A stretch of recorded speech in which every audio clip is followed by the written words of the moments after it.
Section 4, the Cold War at Home. How did fear of communism inside the U.S. affect American society during the Cold War? So this is going to be home front. What's going on here? And so we'll look at the role that the President and the House of Representatives play in this, the different domestic spy cases that are going to kind of lead to increased fears, and then how Senator McCarthy is able to kind of capitalize on those fears and kind of make himself famous and become a household name, and in the process destroy people's careers. So when we look at the Cold War experience, one of the most popular things to be buying is fallout shelters. So people were building these in their backyards. The U.S. also developed the civil defense system. So if you look at this poster that they created, this information poster, you have the girl, be alert, and the guy, just in case. Will it happen here? Disaster may never occur, but be alert just in case, and this is the Civil Defense Fund, or defense system, that citizens are supposed to be on the lookout for nuclear attacks or things that are suspicious, that we have to make sure that we're aware of what is happening within the United States to make sure that our neighbors aren't trying to destroy the country. So this is going to lead to an overall panic known as the Red Scare Part 2. So we've already had the Red Scare before, but we're seeing another Red Scare that's going to take place in the late 40s and early to mid 1950s.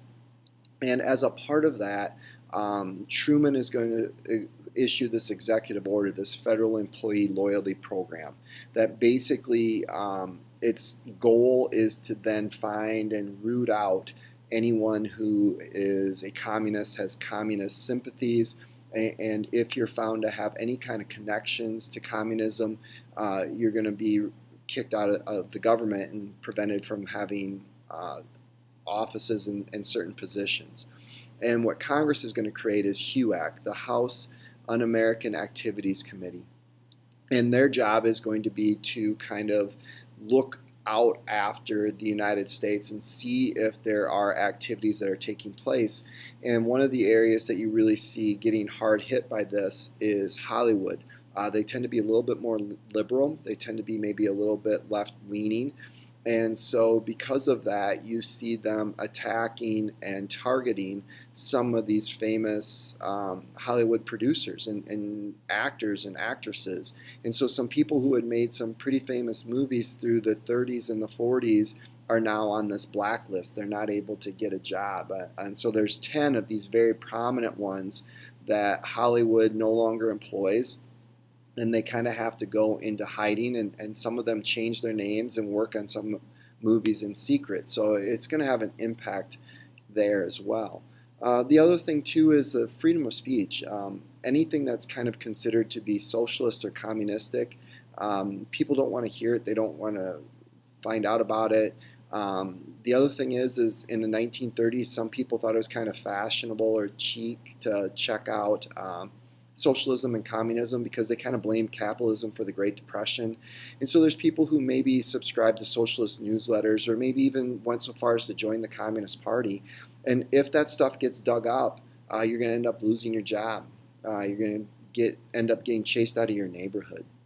So even someone like Oppenheimer, who helps develop the nuclear weapon and who helps end World War II, his wife and his brother had communist leanings and sympathies. They had belonged to the Communist Party, and so he ends up getting denied access to classified information. And then you've got a couple of cases that are really going to cause the Americans to begin to think that maybe there are communists everywhere. Whittaker Chambers accuses Alger Hiss, and Alger Hiss worked in the FDR administration of being a communist, and Alger Hiss made the mistake of not kind of owning up to it and kind of trying to hide it a little bit. And this is a very prominent figure, and it's somebody a household name that most people would know. And then you've got the Rosenbergs, who are executed for providing information to the Soviet Union to help them with their nuclear program. There's not a whole lot of evidence that maybe Ethel Rosenberg was involved, but that didn't matter. Her husband was, and guilty by association, so both of them are executed. So now, really, Americans think any person, the person across from you on the bus, the person at the local diner could be a communist. So the government puts out these different things that say how to spot a communist, how to look for a communist, what they say, what they might be. And you have all kinds of cartoons and information so that way people are aware of these things.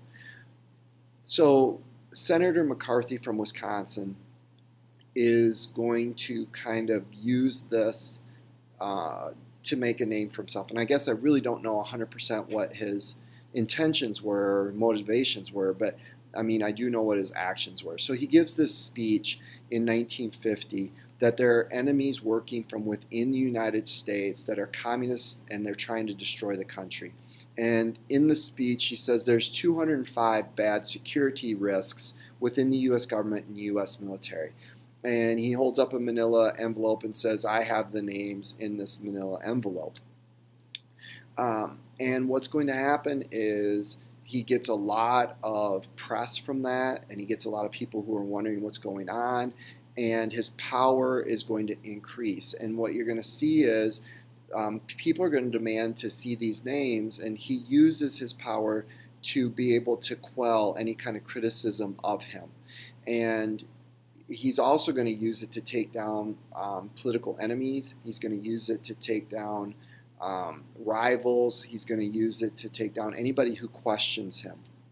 And the real problem here is the unsubstantiated part of this. He never produces any kind of proof that he knows.